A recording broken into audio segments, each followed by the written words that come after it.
Good morning, everyone. Thanks a lot for the invitation. Thanks to the Hellenic Cancer Federation. So my name is Caroline Berchet. I'm economist at the O.E.C.D. and I'm managing the work on the European Cancer Inequalities Registry. So it's part of the Europe's Beating Cancer Plan that we just talked about in the previous session. And so for the Europe's Beating Cancer Plan, there is one flagship initiative, which is to build the European Cancer Inequalities Registry. So for this European Cancer Inequalities Registry, we just published 3 key outputs. So the first one is a series of country cancer profiles. So one for each member state, plus Norway and Iceland. The second one is a synthesis report, which will present you some key findings on cancer care performance across EU countries. And the last one is what we call the Cancer Performance Tracker. So it compares the situation of each country with the EU average on cancer prevention, inputs, so cancer care capacity, early detection as measured by screening, but also cancer care outcomes as measured by survival, but also cancer mortality.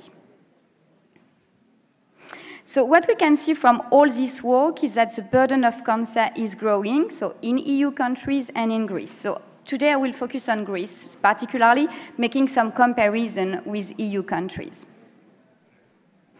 So this is the data from Eurostat, so the Joint Research Center. And so they show that in 2022, an estimated 60,000 new cases were diagnosed in Greece. So as you can see in the graph, it's lower than in EU countries. What we can also see from this study is that around 50% of cancer cases were driven by 4 main cancer types. So obviously colorectal cancer, prostate cancer, breast cancer, and lung cancer. So this is common to all EU countries. And another key observation from this graph is that we can see that the cancer cases are much higher among the men population than women population. So here, the age standardized cancer incidence is 50% higher among men population than women population. So large gender gap in Greece, but also in EU countries. The good news is that all countries are making progress in reducing cancer mortality rates. So this is what you can see from this graph. You have the percentage reduction in age-standardized cancer mortality rates between 2011 and 2021. So on average, in the EU country, we can see that cancer mortality rates decreased by 12%, with a higher reduction among the men population than women population. The bad news is that the reduction in Greece is the lowest, so cancer mortality rates has decreased by 3% on average over the period. And this is true only for the men population, so we can't see any decrease among the women population. Another key finding from this work is that cancer prevalence is increasing. So it means that now cancer is becoming a chronic disease. More and more people are living with cancer today. So this is true in the EU, but also in Greece. And here we can see that the increase is similar to the EU average, around 25% increase of prevalence between 2010 and 2020.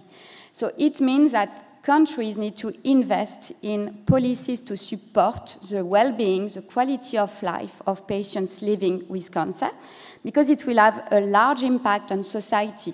So on the economy, through the impact on reduced employment, productivity, but also on the health system, because it will increase the health spending. And the OECD modeling work shows that the per capita health expenditure will increase by 68% between today and 2050 due to cancer only. This is higher than the EU average. The EU average is around an increase of 58%. Now, looking at the factors that cause cancer. Obviously, we have talked about primary prevention, so the contribution of risk factors.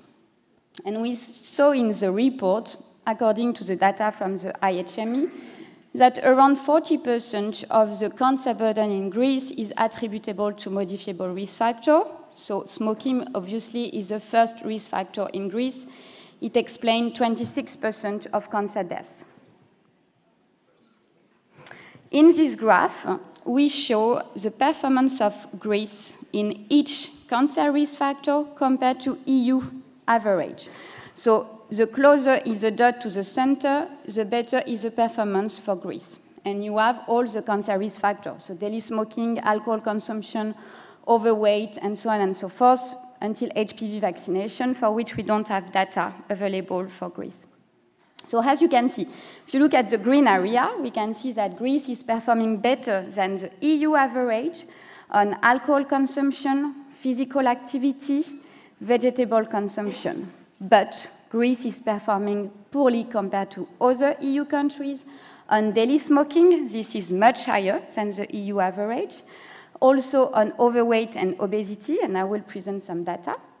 On fruit consumption as well, it's not performing good, and air pollution, which is a large risk factor for cancer.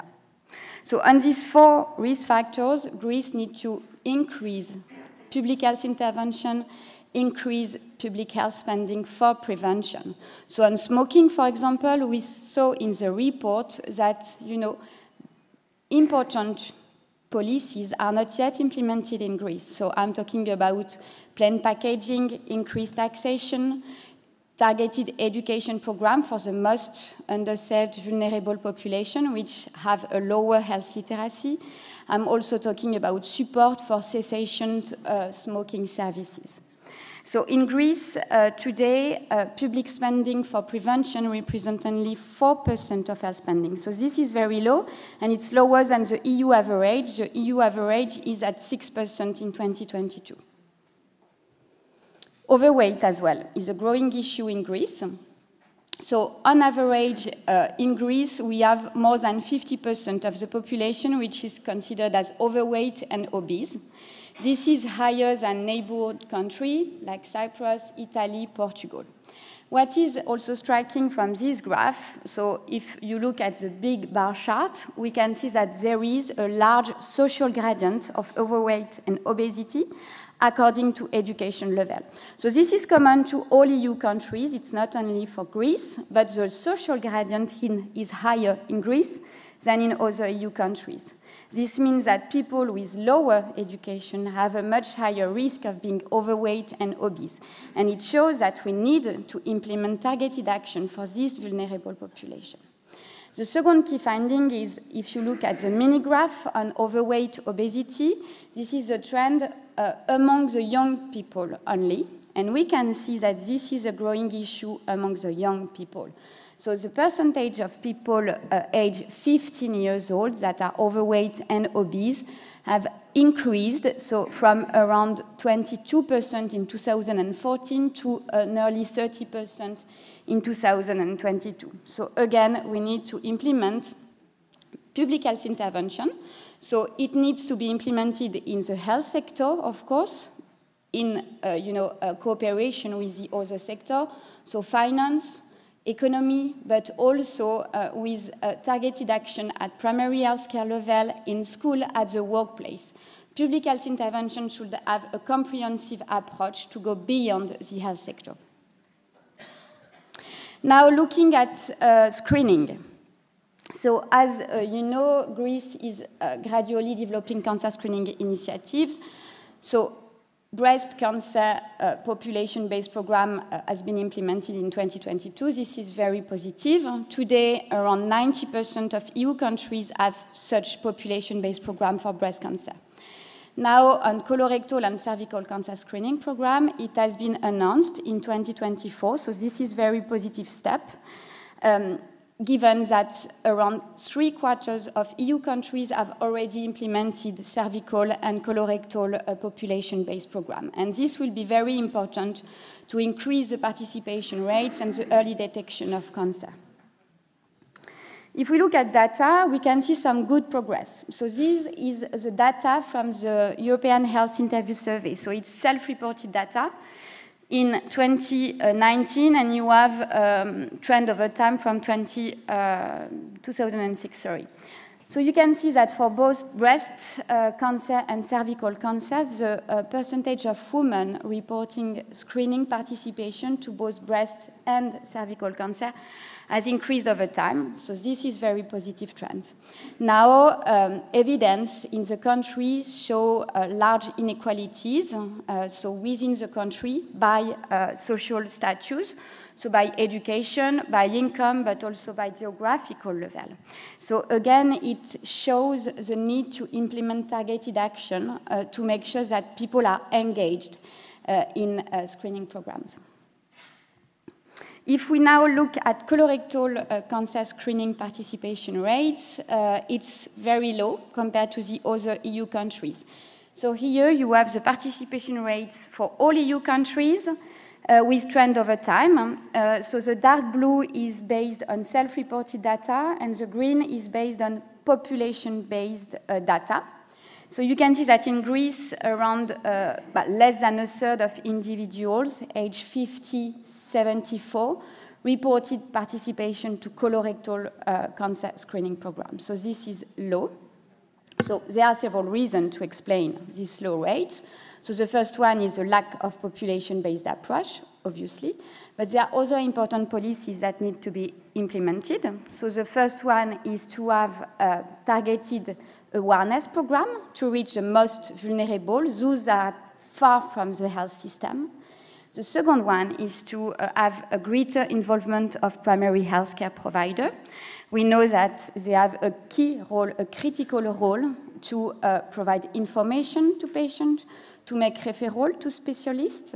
So they need to be engaged in screening programs. And the last one is to have a data-driven approach. We can see that in the Nordic country, where the participation rates are highest, like in Finland, Netherlands, Sweden, Denmark, they all have a strong data tool, cancer registry, where they compile screening data to make sure they evaluate the program and they have improvement action and to define strategy to reach the most vulnerable. So this is a key recommendation from all this work. Now, in terms of access and quality of cancer care, we can see from the data that we collect at the OECD that there are some positive things. So investment in infrastructure, but still a lot of inequalities within the country, and we will see by region with this graph. So this graph shows the density of clinical oncologists in Greece by region. So the data that we collect beyond clinical oncology shows that there are workforce shortages. But again, this is true for many countries. What I want to say here is that there are large geographical inequalities in the distribution of resources, which can hinder access to cancer care. So here you can see that the density of clinical oncologists vary tenfold across region. So this is a huge variation, and it has a lot of implication on access for the population. I want as well to say that Greece needs to develop a comprehensive plan to invest in the health workforce. This is very important to have sustainability of policies over time. On radiotherapy equipment, over time we can see that in Greece there has been investment, so it has, the radiotherapy equipment, the supply has increased from 6 to 7 per million population, so this is a good step, and we can see that in other countries it's not always the case, like in Sweden, where the radiotherapy equipment has decreased, so this is a very good step. Again, the research in Greece shows that there are large inequalities within country where the radiotherapy equipment is most likely situated in big urban centers, which create, again, inequalities in access. On quality of care, unfortunately, we don't have survival data in Greece, so we showed other results, which is a potential year of life lost, so it's premature mortality, basically linked to cancer. So again, a good news, we can see that in Greece, the premature mortality linked to cancer has decreased by 9%.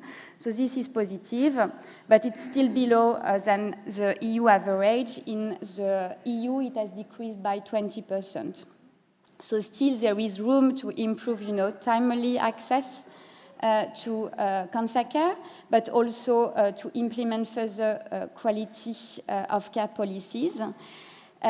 We see, compared to other countries, that several policies are lacking. So the National Cancer Registry, we mentioned it a lot. So this is a very good step today to make sure, Greece is making progress on cancer care. There is an issue of care coordination and care concentration, use of multidisciplinary team. It's implemented in many countries in the EU now. So multidisciplinary team is implemented in 3/4 of the EU, and it has been shown to improve quality. So clearly, it's a strong message.